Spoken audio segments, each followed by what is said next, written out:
Si vous n'occupez pas votre esprit par les rêves de Dieu, par ses plans pour vous, votre esprit sera rempli seulement par les choses du monde qui vous rendront malheureux. Votre esprit est comme une maison. Si vous ne la remplissez pas de bonnes choses, les mauvaises choses viendront l'occuper. Et je sais que cela ne sera pas votre cas. Vous allez sortir de toute dépression après cette vidéo, au nom puissant de Jésus-Christ. Amen. Aujourd'hui, nous allons aborder un sujet extrêmement sensible et crucial pour tout croyant. Comment avoir accès à la voix de Dieu pour recevoir la direction divine dans notre vie quotidienne. Cette vidéo peut sembler longue, mais sachez une chose importante. Ce n'est pas en scrollant sans cesse sur les réseaux sociaux que vous allez réussir à transformer votre vie, et particulièrement votre vie spirituelle. Alors, vous avez tout intérêt à être patient pour apprendre et connaître davantage les méthodes d'approche de Dieu. Laissez-moi vous poser une question qui va peut-être vous surprendre. Savez-vous que beaucoup de chrétiens n'ont jamais entendu la voix de Dieu? Depuis leur conversion, même après leur baptême, même après des années de vie d'église, ils n'ont jamais véritablement entendu Dieu leur parler personnellement. Peut-être que vous qui regardez cette vidéo en ce moment, vous êtes dans cette situation.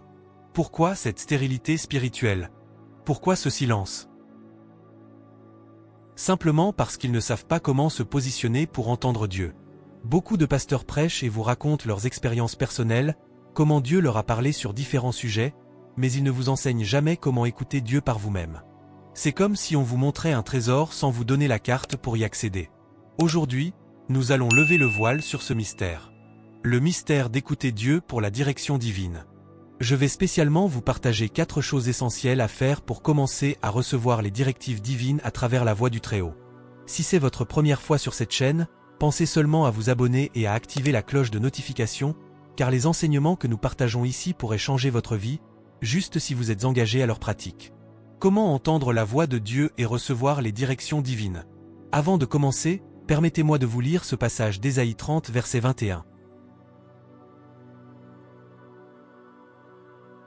Tes oreilles entendront derrière toi la voix qui dira, « Voici le chemin, marchez-y. » Car vous iriez à droite, ou vous iriez à gauche. Mes frères et sœurs, Dieu est engagé à conduire tout homme qui est prêt à suivre une direction divine. Mais cela ne vient pas par hasard. Ce n'est pas quelque chose de bon marché que vous pouvez trouver partout, comme un produit dans un supermarché. La conduite de Dieu nécessite certaines exigences avant d'avoir accès à la voix du Très-Haut pour sa direction. Vous devez avoir une approche consciente et intentionnelle. Numéro 1. L'approche de Dieu, la séparation. La première chose essentielle que vous devez comprendre, c'est que vous devez approcher Dieu pour entendre de lui et savoir la prochaine chose à faire dans votre vie. Maintenant, voici la question cruciale. Comment approcher Dieu de manière efficace? Écoutons ce que dit la parole dans Apocalypse 4 verset 1. Après cela, je regardai, et voici, une porte était ouverte dans le ciel. La première voix que j'avais entendue, comme le son d'une trompette, et qui me parlait, dit, « Monte ici, et je te ferai voir ce qui doit arriver dans la suite. » Le mot-clé ici, c'est « monte ». Monter veut encore dire « séparez-vous du monde, élevez-vous au-dessus du bruit et de l'agitation de cette vie terrestre ». Si vous avez encore de bonnes mémoires spirituelles, vous vous souviendrez de ce que Jésus a dit dans Matthieu 6 verset 6. « Mais quand tu pries, entre dans ta chambre, ferme ta porte, et prie ton Père qui est là dans le lieu secret. Et ton Père, qui voit dans le secret, te le rendra. » Sachez que avant d'écouter Dieu et de recevoir ses directives, une séparation est absolument nécessaire. Ce n'est pas une option, c'est une obligation spirituelle.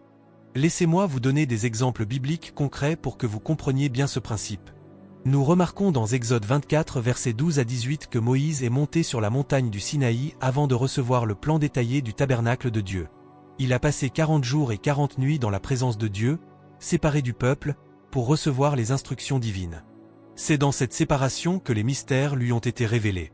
De même, dans Exode 3, lorsque Moïse a vu le buisson ardent, la Bible dit dans le verset 5, « Dieu dit, n'approche pas d'ici, ôte tes souliers de tes pieds, car le lieu sur lequel tu te tiens est une terre sainte. » Remarquez que Dieu lui a demandé de se débarrasser de quelque chose, ses sandales, pour s'approcher. Il y a toujours quelque chose dont nous devons nous séparer pour nous approcher de Dieu. C'est comme ça que beaucoup de grandes visions ont été déléguées aux hommes de Dieu dans la séparation. Et nous pouvons également remarquer qu'avant que Jésus lui-même ne commence son ministère, il est allé dans le désert pour un jeûne de 40 jours et 40 nuits, comme nous le lisons dans Matthieu 4 versets 1 à 2. Alors Jésus fut emmené par l'Esprit dans le désert, pour être tenté par le diable.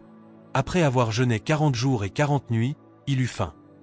Même le Fils de Dieu a payé le prix de la séparation avant de commencer son œuvre. Si Jésus l'a fait, qui sommes-nous pour penser que nous pouvons entendre Dieu sans nous séparer du monde? Sachez tout simplement que pour écouter Dieu, vous devez payer le prix de la séparation pour un moment donné. Et je veux être clair, vous n'avez pas besoin d'aller sur une montagne physique, de voyager dans un endroit lointain ou de vous enfermer dans un monastère. Il s'agit simplement d'une séparation consciente avec le monde, avec ses distractions, avec son bruit, avec ses préoccupations. Ça peut être dans votre chambre, comme Jésus l'a recommandé. Ou vous pouvez créer un endroit propice pour recevoir la présence du Saint-Esprit. Ce qui veut dire un endroit calme, un lieu de rencontre personnelle avec Dieu, où vous ne serez pas dérangé par les notifications de votre téléphone, par la télévision, par les réseaux sociaux ou par d'autres personnes. Si vous avez une fois entendu la voix de Dieu, vous savez exactement de quoi je parle. Il y a une atmosphère particulière qui se crée dans ces moments de séparation. Et si c'est le cas, écrivez oui dans les commentaires pour que les gens qui n'ont jamais fait cette expérience sachent que Dieu parle et qu'il continue de parler encore aujourd'hui. Et sachez qu'il peut vous parler aussi, peu importe qui vous êtes, peu importe votre niveau spirituel actuel. La séparation crée un environnement où les fréquences célestes peuvent atteindre votre esprit sans interférence. C'est comme essayer d'écouter une station de radio. Si vous êtes dans un environnement avec trop de bruit, vous ne captez pas bien le signal. Mais dans le calme, dans le silence, le message devient clair. Numéro 2. La joie du cœur. Le deuxième point essentiel pour entendre la voix de Dieu, c'est la joie. Et je veux que vous compreniez quelque chose de fondamental. Vous avez besoin de la joie et de la paix du cœur pour entendre la voix de Dieu. Écoutons ce que dit Ésaïe 12 verset 3, « Vous puiserez avec joie de l'eau des sources du salut ». Regardez bien ce verset. Il ne dit pas « vous puiserez avec tristesse » ou « vous puiserez avec inquiétude », mais avec joie. La joie est le seau avec lequel nous puisons dans les réserves célestes. Si vous n'êtes pas joyeux, votre accès à Dieu est bloqué. Savez-vous pourquoi? Parce que la joie du cœur conduit la présence de Dieu. C'est un principe spirituel puissant que beaucoup ignorent. Pour accéder au mystère du royaume de Dieu, vous avez absolument besoin de la joie pour y arriver. Regardons ensemble Ésaïe 30 versets 29 à 30. Vous chanterez comme la nuit où l'on célèbre la fête. Vous aurez le cœur joyeux, au son de la flûte, en marchant vers la montagne de l'Éternel, vers le rocher d'Israël. Et l'Éternel fera retentir sa voix majestueuse, il montrera son bras prêt à frapper. Vous voyez, quand le peuple chante avec joie, quand il célèbre, c'est à ce moment que l'Éternel fait retentir sa voix majestueuse. Il y a une connexion directe entre notre joie et la manifestation de la voix de Dieu. J'espère que vous avez bien compris ce point crucial. La louange sincère est un grand mystère qui conduit la présence de Dieu et qui fait résonner sa voix dans notre cœur. Alors je veux que, à partir d'aujourd'hui, tout le monde télécharge des chants de louange dans sa playlist et établisse une programmation régulière pour louer le nom du Très-Haut. Vous pouvez le faire en travaillant, en faisant la cuisine, en nettoyant la maison. Vous pouvez louer le soir avant de dormir, ou peut-être les matins sur le chemin du boulot, de l'école, peu importe votre situation. Mais c'est une nécessité absolue pour votre conduite divine et pour garder la présence de Dieu dans votre vie. Que chacun s'engage personnellement dans cette discipline spirituelle. Si vous n'êtes pas un fils ou une fille heureux de Dieu, vous ne serez jamais vainqueur dans la vie. Regardez ce que dit Deutéronome 28 versets 47 à 48. Pour n'avoir pas, au milieu de l'abondance de toutes choses, servi l'Éternel, ton Dieu, avec joie et de bon cœur, tu serviras, au milieu de la faim, de la soif, de la nudité et de la disette de toutes choses, tes ennemis que l'Éternel enverra contre toi. C'est très sérieux. Ce passage nous montre que le manque de joie dans le service de Dieu a des conséquences dramatiques. Dieu attend de nous que nous le servions avec joie et de bon cœur. C'est obligatoire d'être joyeux pour marcher dans la victoire. Ne laissez aucun démon, aucune circonstance, aucune situation vous voler la joie de Dieu dans votre cœur. Fuyez toute personne négative, car elle représente une défaite pour votre vie spirituelle. Les personnes négatives drainent votre énergie spirituelle et éteignent la joie qui vous permet d'entendre Dieu. Si quelque chose ne va pas dans votre vie actuellement, oubliez-le pour un moment et concentrez-vous sur ce que vous pouvez améliorer. La joie de Dieu est nécessaire pour la conduite de Dieu. Il dit, « Je suis avec toi ». Comment Dieu peut-il être avec vous et vous n'entendez pas de lui? C'est impossible. Et ce qui est encore plus glorieux, c'est que vous n'avez pas besoin d'être prophète avant d'entendre Dieu. Jésus dit dans Jean 10 verset 27, « Mes brebis entendent ma voix. Je les connais, et elles me suivent. » Alors commencez dès aujourd'hui à envoyer des chants de louange à Dieu pour garder sa joie dans votre cœur et bénéficier de sa conduite et de sa voix. La joie n'est pas basée sur vos circonstances extérieures. Habacuc 3 versets 17 à 18 nous enseigne, car le figuier ne fleurira pas, la vigne ne produira rien, le fruit de l'olivier manquera, les champs ne donneront pas de nourriture, les brebis disparaîtront du pâturage, et il n'y aura plus de bœuf dans les étables. Toutefois, je veux me réjouir en l'Éternel, je veux me réjouir dans le Dieu de mon salut. Voilà la joie qui attire la présence de Dieu, celle qui demeure même dans les difficultés, celle qui est enracinée en Dieu lui-même et non dans nos circonstances. Numéro 3. Se libérer des soucis et de l'inquiétude.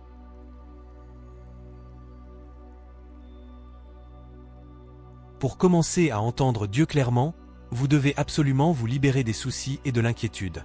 Vous devez fuir toute chose qui vous amène au malheur, à la dépression, ce qui inclut parfois certaines personnes toxiques dans votre entourage. Vous devez combattre les inquiétudes et les angoisses comme si vous aviez affaire à l'adultère ou à tout autre péché grave. Pourquoi cette comparaison sérieuse? Parce que l'inquiétude vous vole la paix du cœur nécessaire pour entendre Dieu.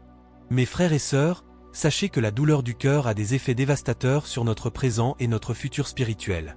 Pour arriver à vous libérer, faites un nettoyage complet de votre entourage. Séparez-vous de toute chose qui vous met en colère, en dépression, de tout ce qui vous renvoie constamment dans les souvenirs douloureux du passé. Lorsque vous ne pouvez pas supporter certaines situations ou certaines personnes, débarrassez-vous d'elles pour votre propre santé spirituelle. La lourdeur de l'esprit, c'est une stratégie démoniaque de Satan pour déshabiller le peuple de Dieu de sa volonté parfaite pour eux. Le diable sait que Dieu est absent là où il y a la lourdeur du cœur. C'est pourquoi il cherche constamment à vous voler votre joie, pour faire de vous une proie facile, sans défense spirituelle. L'inquiétude vous fait sortir de la maison de Dieu et vous place directement dans le camp de l'ennemi. Mes frères et sœurs, il est temps de prendre les bonnes décisions pour votre santé mentale et spirituelle.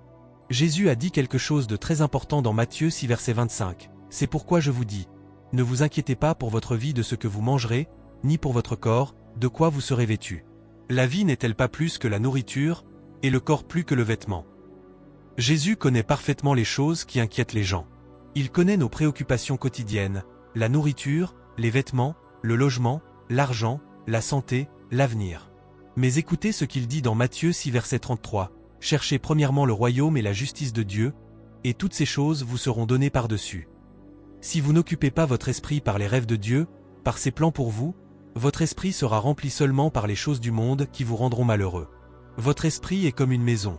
Si vous ne la remplissez pas de bonnes choses, les mauvaises choses viendront l'occuper. Et je sais que cela ne sera pas votre cas. Vous allez sortir de toute dépression après cette vidéo, au nom puissant de Jésus-Christ. Ne laissez pas ces petites inquiétudes vous bloquer l'accès à Dieu. Jésus nous dit clairement dans Matthieu 6 verset 27, « Qui de vous, par ses inquiétudes, peut ajouter une coudée à la durée de sa vie ?» Réfléchissez à cette question. L'inquiétude n'a jamais résolu aucun problème. Elle n'ajoute rien de positif à votre vie. Au contraire, elle soustrait votre paix, votre joie, et votre capacité à entendre Dieu. Donc j'espère que c'est clair maintenant. Jésus a continué en disant dans Matthieu 6 verset 34, « Ne vous inquiétez donc pas du lendemain, car le lendemain aura soin de lui-même. À chaque jour suffit sa peine. » En d'autres termes, ne vous inquiétez pas pour le lendemain, car les défis d'une seule journée suffisent pour cette journée. Concentrez-vous sur aujourd'hui, sur ce que Dieu vous dit maintenant, et laissez-lui le soin de s'occuper de demain. L'apôtre Pierre nous dit dans 1 Pierre 5 verset 7, « Déchargez-vous sur lui de tous vos soucis, car lui-même prend soin de vous. » C'est une invitation, mais c'est aussi un commandement. Déchargez-vous, libérez-vous, donnez à Dieu vos fardeaux. L'apôtre Paul ajoute dans Philippiens 4 versets 6 à 7, « Ne vous inquiétez de rien, mais en toute chose faites connaître vos besoins à Dieu par des prières et des supplications, avec des actions de grâce. Et la paix de Dieu, qui surpasse toute intelligence, gardera vos cœurs et vos pensées en Jésus-Christ. » Voilà la solution divine à l'inquiétude, la prière avec action de grâce. Et le résultat? La paix de Dieu qui surpasse toute intelligence. C'est dans cette paix que la voix de Dieu devient claire et audible. Numéro 4. Se lever tôt le matin. Le dernier point sera plus pratique, alors prêtez-y attention. Et vous tous qui êtes restés jusqu'à ce niveau de la vidéo, que Dieu vous bénisse abondamment et vous donne ce que vous cherchez. Que Dieu réponde à toutes vos prières cette année 2026, au nom de Jésus. Donnez-moi un Amen dans les commentaires. Alors, se lever tôt est très important pour chaque enfant de Dieu qui espère écouter Dieu clairement. Écoutons ensemble Ésaïe 50 versets 4 à 5. Le Seigneur, l'Éternel, m'a donné une langue exercée, pour que je sache soutenir par la parole celui qui est abattu. Il éveille, chaque matin, il éveille mon oreille, pour que j'écoute comme écoutent des disciples. Le Seigneur, l'Éternel, m'a ouvert l'oreille, et je n'ai point résisté, je ne me suis point retiré en arrière. Remarquez ces mots puissants, il éveille, chaque matin, il éveille mon oreille. Dieu a un rendez-vous matinal avec ceux qui veulent l'entendre. Et regardons aussi Ecclésiaste 3 verset 1. Il y a un temps pour tout, un temps pour toute chose sous les cieux. Permettez-moi de vous donner un exemple pratique pour que vous compreniez bien. Toute chaîne de télévision ou station de radio a une heure spécifique pour chaque programme. Si la diffusion des nouvelles est programmée à 5 heures du matin et que vous vous connectez à 8 heures, vous ne recevrez pas les informations qui ont été diffusées. Vous les avez manquées. C'est exactement de même pour entendre Dieu. Cela nécessite un programme conscient et intentionnel avant le lever du jour. Dans le livre de Matthieu 14 verset 23, nous voyons que Jésus renvoya la foule, puis il monta sur la montagne, pour prier à l'écart, et, comme le soir était venu, il était là seul. Et dans Marc 1 verset 35, la Bible dit, vers le matin, pendant qu'il faisait encore très sombre, il se leva, et sortit pour aller dans un lieu désert, où il pria. Mes frères et sœurs, les premières heures du matin sont les heures des informations célestes. C'est le moment où les instructions sont transmises à ceux qui sont connectés, à ceux qui sont disponibles, à ceux qui ont fait l'effort de se lever. Alors je veux que vous ayez un programme, tous les matins avant le commencement de vos différentes activités de la journée, pour vous connecter à cette fréquence divine. Réveillez-vous une heure plus tôt si nécessaire. Sacrifiez quelques minutes de sommeil pour gagner des heures de direction divine. Dieu se donne la peine de répondre à ceux qui l'attendent et l'écoutent aux premières heures du jour. Et c'est à ce moment que la voix du Très-Haut atteint l'oreille des hommes avec le plus de clarté, parce qu'il y a moins de bruit, moins de distractions, et votre esprit est frais et réceptif. Presque toutes les grandes révélations que l'histoire de l'humanité a connues sont apparues à ceux qui se réveillaient très tôt le matin. Abraham s'est levé de bon matin dans Genèse 22 verset 3 quand Dieu lui a demandé de sacrifier Isaac. Moïse montait sur la montagne tôt le matin pour rencontrer Dieu dans Exode 34 verset 4. Et beaucoup de révélations que moi-même j'ai reçues personnellement sont venues aux premières heures de la journée, dans ces moments tranquilles avant que le monde ne s'éveille et ne commence son agitation. Le roi David dit dans Psaume 5 verset 4, « Éternel, le matin tu entends ma voix, le matin je me tourne vers toi, et je regarde. » Et dans Psaume 63 verset 2, « Au point du jour je te cherche, mon âme a soif de toi, mon corps soupire après toi. » Il y a quelque chose de spécial dans les heures matinales. C'est comme si le ciel était plus proche, comme si Dieu était plus accessible, comme si sa voix résonnait plus clairement dans le silence de l'aube.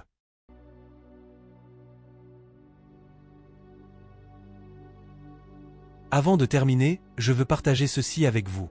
La vie chrétienne, c'est une question de responsabilité quotidienne, de discipline spirituelle jour après jour.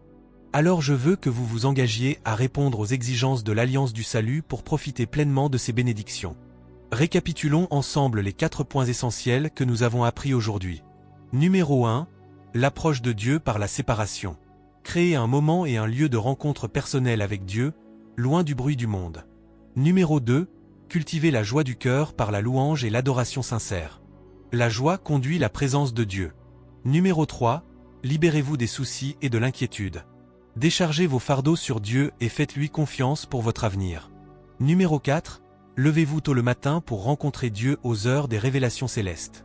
Ces 4 principes ne sont pas des suggestions, ce sont des clés spirituelles qui ouvriront vos oreilles spirituelles pour entendre la voix du Très-Haut. Ceux qui veulent pratiquer ces choses, sachez que si vous n'êtes pas encore enfant de Dieu, ces principes ne sont pas applicables à vous de la même manière. Vous devez d'abord entrer dans l'alliance avec Dieu par Jésus-Christ. Alors pour devenir un enfant de Dieu, pour faire partie de la famille divine, je vous invite à faire cette prière avec moi maintenant.